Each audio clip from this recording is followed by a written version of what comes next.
అప్పలనాయుడు గారు. అంటే మీకు విజయనగరంలో చూస్తే బొత్స సత్యనారాయణ, సరే అశోక్ గజపతి గారు లెగసీ ఒకవైపు ఉంది.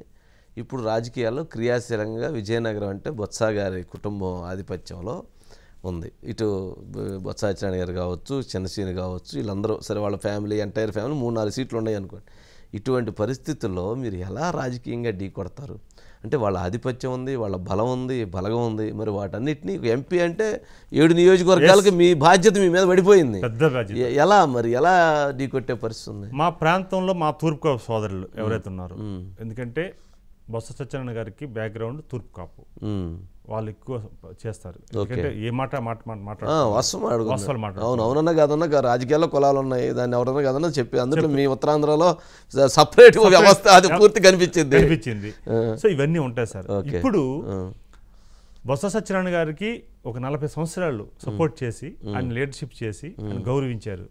అదే మనిషి ఇప్పుడు గత 15-20 సంవత్సరాల్లో వాళ్ళ మధ్యన ఉన్న వ్యక్తి, ఒక సామాన్య వ్యక్తి, ఒక సామాజిక వర్గానికి చెందిన వ్యక్తి ఎనర్జీ అవుతుంది, పార్టీ అవకాశం ఇచ్చినప్పుడు ఆల్రెడీ ఈయనకి ఎందుకు ఇవ్వకూడదు అనేది ఒక ఫీల్ క్రియేట్ అయింది సార్.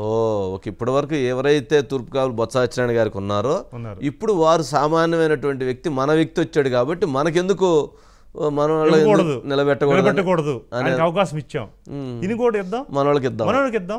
ఏముంది, ఈయన కూడా అంతే మన మనిషే కదా. అంత యూనిటీ ఉండిద్దా తూర్పు కాపుల్లో? అంటే యూనిట్తో పాటు సార్, ఒక తూర్పు కాపు కదా సార్, నా ప్లస్ ఏంటంటే నా సామాజిక వర్గంతో పాటు అతి బలంగా ఎస్సీ వర్గం సార్. ఎందుకంటే నా చిన్ననాటి స్నేహితులు కానీ, నన్ను ఇష్టపడే నాయకత్వం కానీ, నాకు 3 జిల్లాల్లో ఆర్గనైజేషన్తో మంచి పట్టు ఉంది సార్.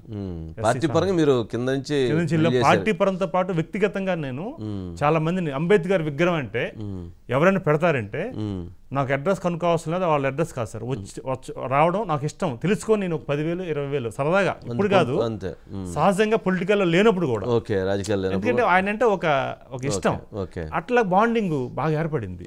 దట్టు నాకు ఫ్రెండ్షిప్ కూడా దళిత. అంటే ఇప్పుడు మీరు ఆ రకంగా అంటే మీకున్నటువంటి కమ్యూనిటీ బలం కావచ్చు, మిగిలిన సామాజిక వర్గాలన్నీ మీకు సహకరించడం వల్ల బొత్సాని అంటే సహజంగా సార్ ఒకరిని ఇష్టపడుతున్నారు అనుకున్నప్పుడు సహజంగా ఇంకో విషయం అంటే నా మీద ఇటువంటి చిన్న మరక కూడా, అంటే ఒక అభియోగం కూడా చేయడానికి అవకాశం లేదు.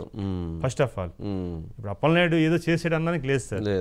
అప్పలనాయుడు బొత్స సత్యనారాయణ గారు చేశారంటానికి ఉన్నాయా సార్? నేను అంటుంది, నేను ఆయన మీద కామెంట్ చేయండి సార్, వాస్తవం చెప్తున్నా. ఎందుకంటే రాజకీయ ప్రత్యర్థి కదా అంటే అలాగా సార్. నేను అంటుంది ఏంటంటే ఇది ప్రజలు గమనిస్తారు సార్.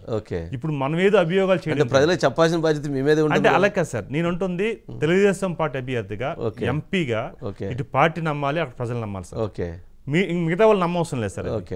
బేసిక్గా అక్కడ ఓట్ చేసి వీడు సామాన్యుడు, వీడు అనుకున్న పని చేయగలడు, ఖచ్చితంగా ఆ మాట ఇస్తాడు, మాట ప్రకారం నిలబడతాడని నమ్మకం వాళ్ళకి మా నియోజకవర్గం పదుకునేటప్పుడు సహజంగా ఉంటాయి సార్. ఈ చర్చ అనేది ఈ రోజు అవసరం లేదు సార్, సహజంగా నడుస్తుంటాయి.